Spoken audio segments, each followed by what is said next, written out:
राजा युधिष्ठिर ने पूछा, पितामह, आप सदाचार के स्वरूप को जानने वाले हैं, कृपया यह बताइए किस तरह के आचार को अपनाकर मनुष्य शोक रहित हो इस पृथ्वी पर विचरण कर सकता है और इस जगत में कौन सा कर्म करके वह उत्तम गति पा सकता है।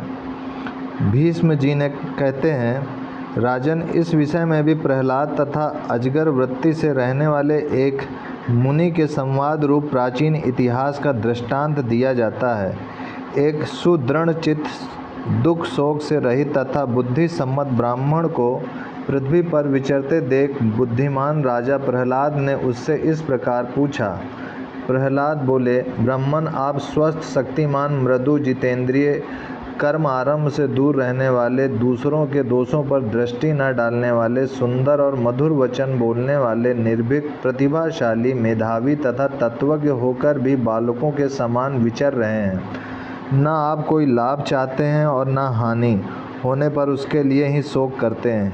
ब्राह्मण, आप नित्य तृप्त से रहते हुए न किसी वस्तु को प्रिय मानते हैं और न अप्रिय। सारी प्रजा काम, क्रोध आदि के प्रवाह में पड़कर बही जा रही है, परंतु आप उधर से उदासीन जैसे जान पड़ते हैं तथा धर्म, अर्थ एवं काम संबंधित कार्यों के प्रति भी निश्चेष्ट से दिखाई देते हैं। धर्म और अर्थ संबंधित कार्यों का आप अनुष्ठान नहीं करते हैं, काम में भी आपकी प्रवृत्ति नहीं है। आप इंद्रियों के संपूर्ण विषयों की उपेक्षा करके साक्षी के समान मुक्ति रूप से विचरते हैं। मुन्ने, आपके पास कौन सी ऐसी बुद्धि, कैसा शास्त्र ज्ञान अथवा कौन सी वृत्ति है जिससे आपका जीवन ऐसा बन गया है। ब्राह्मण, आपके मत से इस जगत में मेरे लिए जो श्रेय का साधन हो उसे शीघ्र बताएं। भीष्म जी कहते हैं, राजन, प्रहलाद के इस प्रकार पूछने पर लोक धर्म के विधान को जानने वाले उन मेधावी मुनि ने उनसे मधुर एवं सार्थक वाणी में इस प्रकार कहा। प्रहलाद, देखो, इस जगत के प्राणियों की उत्पत्ति, वृद्धि, ह्रास और विनाश कारण रहित सत्य स्वरूप परमात्मा से ही हुए हैं। इस कारण मैं उनके लिए ना तो हर्ष प्रकट करता हूँ और न व्यथित ही होता हूँ। ऐसा समझना चाहिए, पूर्वकृत कर्मानुसार बने हुए स्वभाव से ही प्राणियों की वर्तमान प्रवृत्तियाँ प्रकट हुई हैं। अतः समस्त प्रजा स्वभाव में ही तत्पर है, उनका दूसरा कोई आश्रय नहीं है। इस रहस्य को समझकर मनुष्य को किसी भी परिस्थिति में संतुष्ट नहीं होना चाहिए। प्रहलाद, देखो, जितने संयोग हैं उनका पर्यवसान वियोग में ही होता है और जितने संचय हैं उनकी समाप्ति विनाश में ही होती है। यह सब देखकर मैं कहीं भी अपने मन को नहीं लगाता हूँ।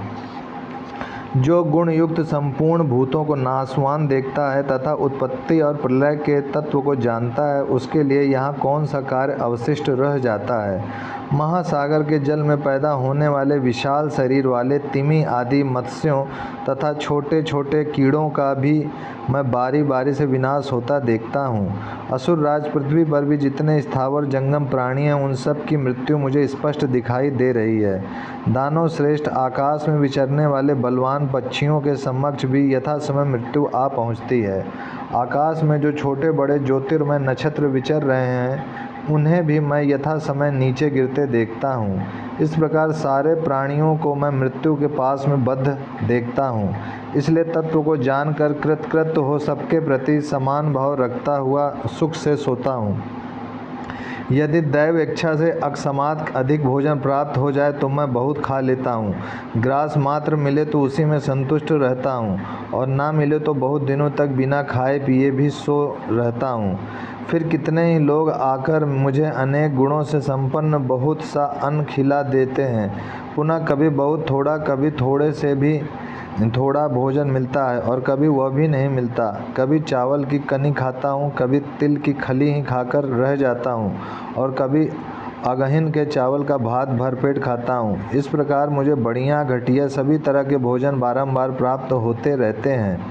कभी पलंग पर सोता हूँ, कभी पृथ्वी पर ही पड़ा रहता हूँ और कभी कभी मुझे महल के भीतर बिछी हुई बहुमूल्य शैया भी उपलब्ध हो जाती है। मैं कभी तो चिथड़े अथवा वल्कल पहनकर रहता हूँ, कभी सन के, कभी रेशमी के और कभी मृगचर्म के वस्त्र धारण करता हूँ तथा किसी एक काल में भी बहुत से बहुमूल्य वस्त्रों को भी पहन लेता हूँ। यदि दैववश मुझे कोई धर्मानुकूल भोग्य पदार्थ प्राप्त हो जाए तो मैं उससे द्वेष नहीं करता हूँ, और प्राप्त न होने पर भी किसी दुर्लभ भोग की भी कभी इच्छा नहीं करता। मैं सदा पवित्र भाव से रहकर इस अजगर वृत्ति का अनुसरण करता हूँ। यह अत्यंत सुदृढ़, मृत्यु से दूर रखने वाली, कल्याणमय, शोकहीन, शुद्ध, अनुपम और विद्वानों के मत के अनुकूल है। मूर्ख मनुष्य न तो इसे मानते हैं और न इसका सेवन ही करते हैं। मेरी बुद्धि अविचल है, मैं अपने धर्म से च्युत नहीं हुआ हूँ। मेरा सांसारिक व्यवहार परिमित हो गया है। मुझे उत्तम और अधम का ज्ञान है। मेरे हृदय से भय, राग, द्वेष, लोभ और मोह दूर हो गए हैं तथा पवित्र भाव से रहकर इस अजगरोचित व्रत का आचरण करता हूँ। यह अजगर संबंधित व्रत मेरे हृदय को सुख देने वाला है। इसमें भक्ष्य, भोज, पेय और फल आदि के मिलने की कोई नियत व्यवस्था नहीं रहती। अनियत रूप से जो कुछ मिल जाए उसी से निर्वाह करना होता है। इस व्रत में प्रारब्ध के परिणाम के अनुसार देश और काल का विभाग नियत है। विषय लोलुप नीच पुरुष इसका सेवन नहीं करते। मैं पवित्र भाव से इस व्रत का आचरण करता हूँ। जो यह मिले वह मिले इस प्रकार तृष्णा से दबे रहते हैं और धन न मिलने के कारण निरंतर विषाद करते हैं। ऐसे लोगों की दशा अच्छी तरह देखकर तात्विक बुद्धि से संपन्न हुआ मैं पवित्र भाव से इस अजगर व्रत का आचरण करता हूँ। मैं बारंबार देखता हूँ कि श्रेष्ठ मनुष्य भी धन के लिए दीन भाव से नीच पुरुष का आश्रय लेते हैं। यह देखकर मेरी रुचि प्रशांत हो गई है। अतः मैं अपने स्वरूप को प्राप्त और सर्वथा शांत हो गया हूँ और पवित्र भाव से इस अजगर व्रत का आचरण करता हूँ। सुख दुख, लाभ हानि, अनुकूल और प्रतिकूल तथा जीवन और मरण ये सब दैव के अधीन है। इस प्रकार यथार्थ रूप से जानकर मैं शुद्ध भाव से इस अजगर व्रत का आचरण करता हूँ। मेरे भय, राग, मोह और अभिमान नष्ट हो गए हैं। मैं धृति, मति और बुद्धि से संपन्न एवं पूर्णतया शांत हूँ और प्रारब्धवश स्वतः अपने समीप आई हुई वस्तु का ही उपभोग करने वालों को देखकर मैं पवित्र भाव से इस अजगर व्रत का आचरण करता हूँ। मेरे सोने बैठने का कोई नियत स्थान नहीं है। मैं स्वभावतः दम, नियम, व्रत, सत्य और शौचाचार से संपन्न हूँ। मेरे कर्म फल संचय का नाश हो चुका है। मैं प्रसन्नता पूर्वक पवित्र भाव से इस अजगर व्रत का आचरण करता हूँ। जिनका परिणाम दुख है, उन इच्छा के विषयभूत समस्त पदार्थों से जो विरक्त हो चुका है, ऐसे आत्मनिष्ठ महापुरुष को देखकर मुझे ज्ञान प्राप्त हो गया है। अतः मैं तृष्णा से व्याकुल असंयत मन को वश में करने के लिए पवित्र भाव से इस अजगर व्रत का आचरण करता हूँ। मन, वाणी और बुद्धि की उपेक्षा करके इनको प्रिय लगने वाले विषय सुखों की दुर्लभता तथा अनित्यता, इन दोनों को देखने वाले की भांति मैं पवित्र भाव से इस अजगर व्रत का आचरण करता हूँ।